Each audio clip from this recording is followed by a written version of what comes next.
I made a appointment with the engineer, Alan Sanderson, uh, who mixed the first three albums and also recorded my guitar on all the albums. And he said, James, I've been working with this guy. He's a producer, musician. You might have heard of him, Dean Brown. And to be honest with you, I never heard of Dean Brown. And I'm Really? a guitar player. Wow, man. Okay. Yeah, or Wow. maybe I heard him, but it just never registered because there's a lot of guitarists. And so I said, yeah, sure. And I go, who is he? And he brought him up on Wikipedia, and it's like Billy Cobham and all these Brecker Brothers, yeah. people. Yeah, he's played with everybody and Grammy, blah, blah, blah. So I go, yeah. So I set up an appointment with him. We met in a hotel lobby and I laid out my plan for him. He liked the vision. I said, I want to do a smooth jazz, contemporary jazz album, but I wanted to feature the guitar more. He said he had listened to some of my other albums. He didn't think the guitar was featured enough. And so basically, I sent him all my songs. I don't read music, I play by ear. Oh, really? So I basically learned off records and playing with people. I didn't go to formal schooling. So I would send him the recording. He had to chart it, and and then he would come up with the melodies on some of them. Some of them I Okay. don't know. So we did the album, and we had Nathan Brown on bass on that particular one, and we got a drummer, Trace Hodgins, who's a local drummer, very good. And my first time playing with him, and then Chase Pato on keyboards. He's kind of one of the top calls in San Diego and Southern California, and he's like a prodigy, just excellent. So he played on, three albums, including that one. It was called Groove and Smooth, and that came out in 2023, March, on a Friday. And so we finished that. It came out, it was great. That got nominated for Best Jazz Album of the Year as well. And then when we first went in to record, Dean didn't really have any idea who I was or anything. And he called me the night after the first session and said, James, you guys are really good. He goes, I'm used to dealing with hobbyists, people that do it as a hobby. Because if you wouldn't mind, I'd love to play on the album. And I said, okay, that'd be great. So he goes, I'll do all the rhythm guitar, and you just come in and solo and do the melodies. Hmm. And I said, great. So he basically set up these mock recordings where he uses digital drums and bass. And he takes those like a script to a movie and he sends them to everybody. Everybody learns their part and they come in. So the next session, he told everyone, hey, I'm going to be playing blah, blah, blah. Everyone was excited. A lot of the other players had seen him with Cobham and knew who he was more than I did. And so they were very excited. And then we did the album. He solos on Spanish Seas. He does an acoustic kind of Al Di Meola type solo on there. Very good. And anyway, so what happened was back and forth, driving to and from, I'd pick him up at home. We'd drive to the studio and then back home. We would talk a lot about fusion. I told him my story. He would tell me stories. So during the editing, when we were recording, I would play some of my fusion stuff on my guitar. So a couple months after, we kept in touch because he's a tennis person. He loves tennis, and I love tennis. So we would text each other every day because it was in the middle of the tennis season and all this. And so we were back and forth and talking about this and that. And then he said, hey, James, what were those songs you were playing while we were editing? I go, they're songs that I wrote that are jazz fusion songs. And he says, they're really beautiful. He goes, you should record them. And I said, yeah, because it's an expense and it's not going to, he goes, if nothing else, just to have the recording for yourself. And he said, I'd love to be a part of it because, it's in my wheelhouse. I haven't done an album in 6 years, and this would be an opportunity for me to, kind of get my juices flowing. And Mm. he kind of liked my ambitious personality anyway, because he was kind of resting on his laurels, teaching and playing now and then. Yeah. So I said, sure, let's do it. And I said, did you want to have the same guys in the album? And he was like, no, this album, there's only two people that I know that would be qualified, or three really, but two that I would want on this album. He goes, Gary Husband and Hadrien Feraud, because Gary's been playing with McLaughlin, Fourth Dimension. Hadrien plays with everybody, and he's played with McLaughlin, been on a few recordings. And I was, kind of, okay, that'd be great, and that kind of built my confidence up too, because here's Dean Brown suggesting these two top tier players to play with me, and he's putting his reputation and his, who he is on the line with these guys, and that kind of made me think, wow, he likes my playing. He thinks that I'm good enough to play with them, because Samuel, as you know, you're a musician. You don't really know where you stand in the music world, and if somebody who's an icon tells you where you're at, it kind of it's a reality check. So I said that'd be great. So he called Gary, and he told Gary that he was going to do this album. I had about 12 songs, but we ended up doing 5 for monetary reasons, and we picked the 5. And then he contacted Hadrien, and he was into it because it's Dean. They're good friends, play with him, and Gary's been wanting to do an album with him forever, since they played together with Cobham. So that's how it started. And then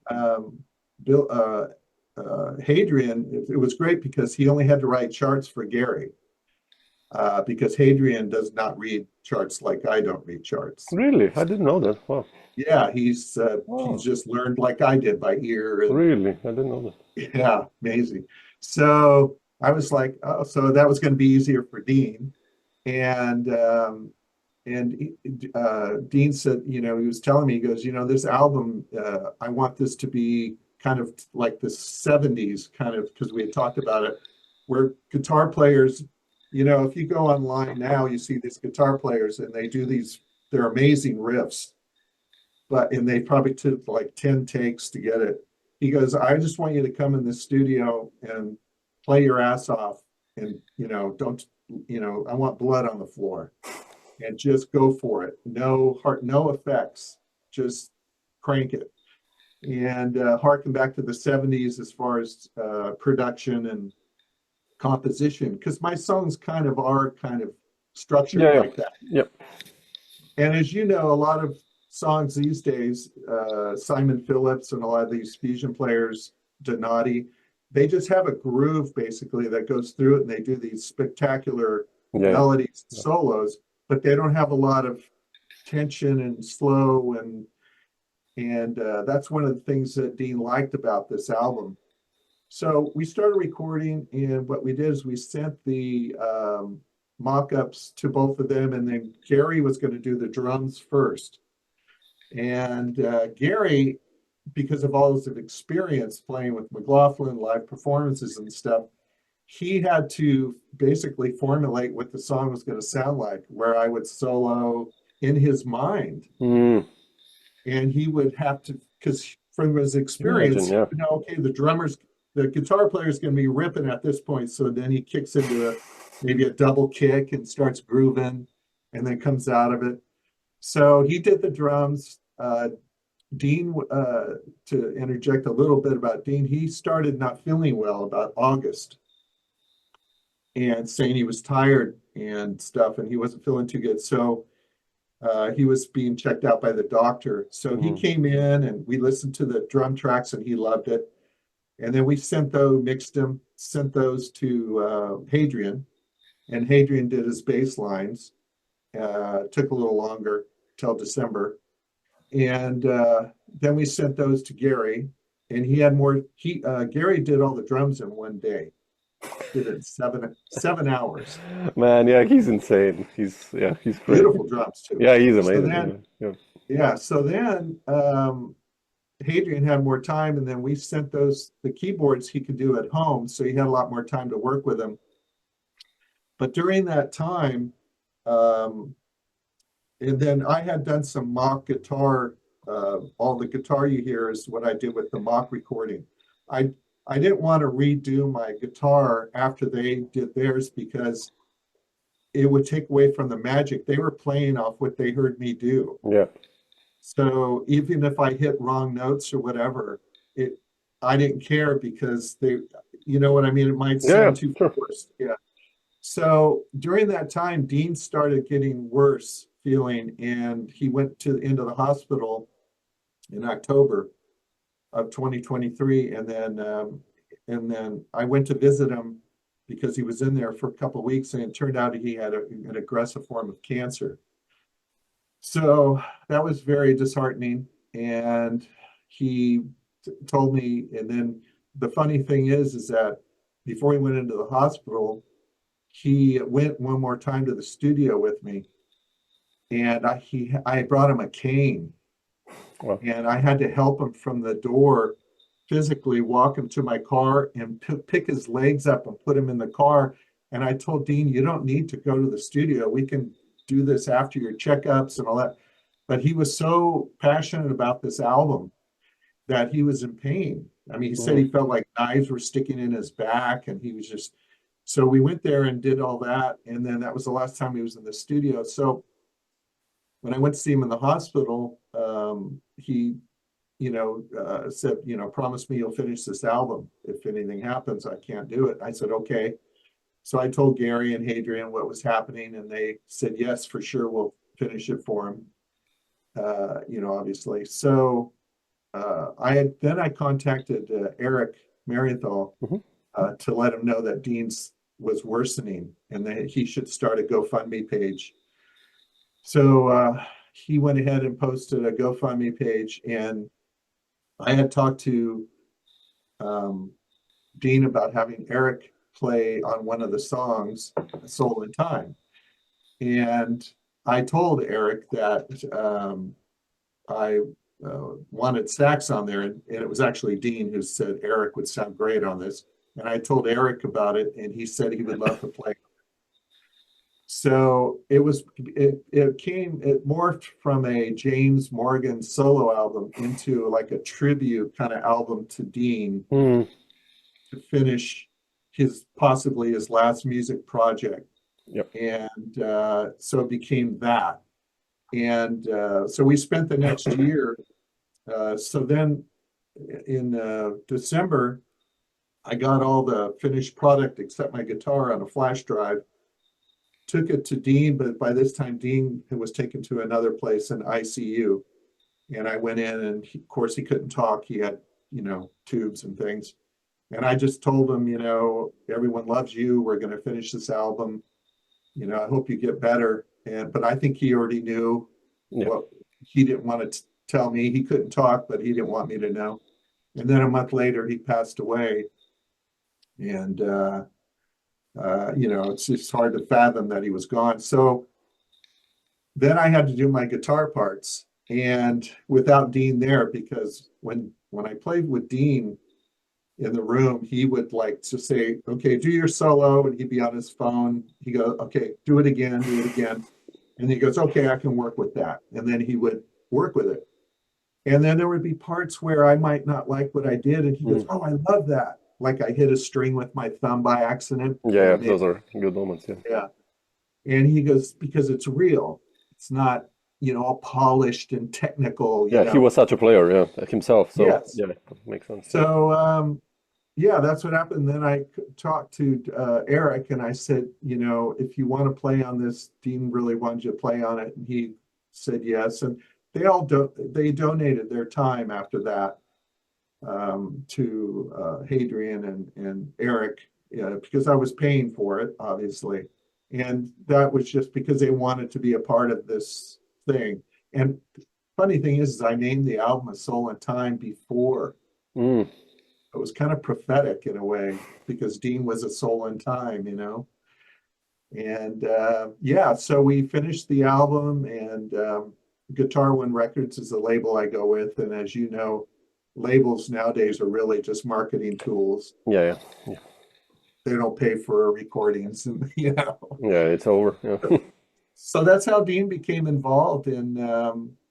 Uh, he was a real part of this album. So when I was soloing, doing my solos, the first song on the Edge was the first take, and I had to think in my mind that Dean was in the room Mm, telling me, because he would tell me, he told me his advice, James, practice your ass off with these things at home, but when you come in the studio, forget everything you did, because just play in the moment, and that's what I did. I just mm. imagine myself playing with those guys like you would at backtracking, and you just in your room and you just Yeah, close yeah. your eyes, and yeah. So Beautiful. yeah, and then the album came out and released the single first. We did an edited version of A Soul in Time with Eric for Smooth Jazz Radio that made it on the top 100 charts. It actually closed number 73 and the top 100 smooth jazz charts for 2023. I mean, here again, it was an album that no one was going to hear, you know. So yeah, that was the journey to record the A Soul in Time. Interesting.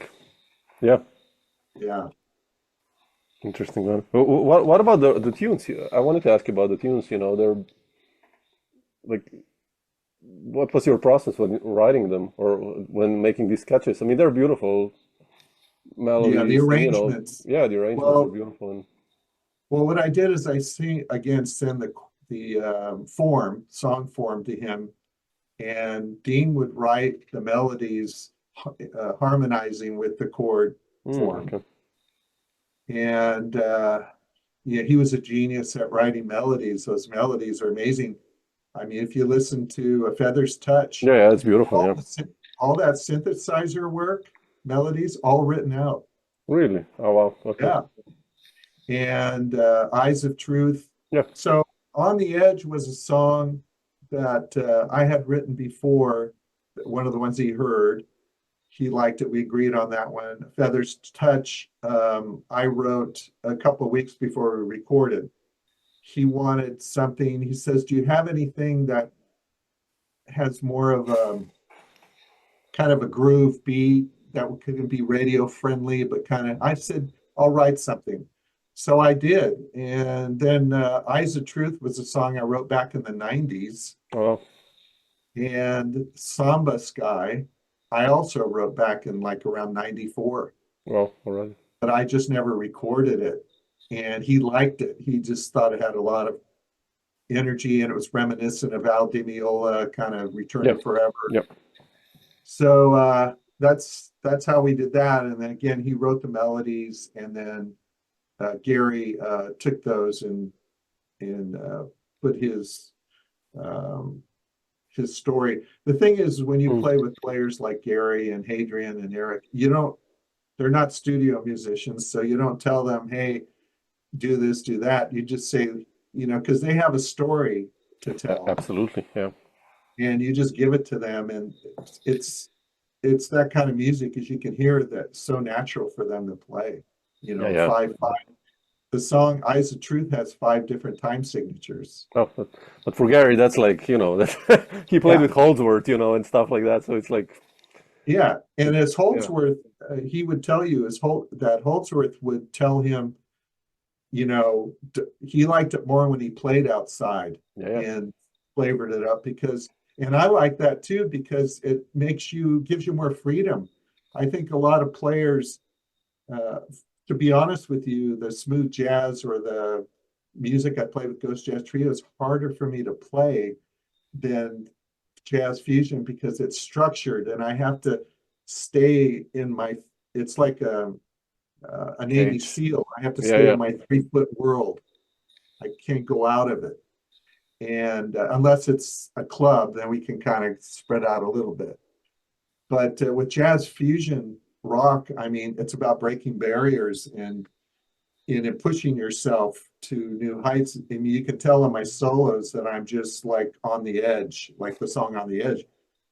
I'm playing with these players, and I know that I have to deliver my best as far as what my story is, not necessarily technically or anything.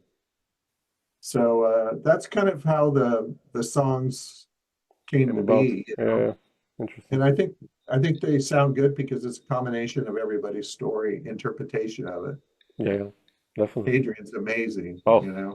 man, both of these guys, you know.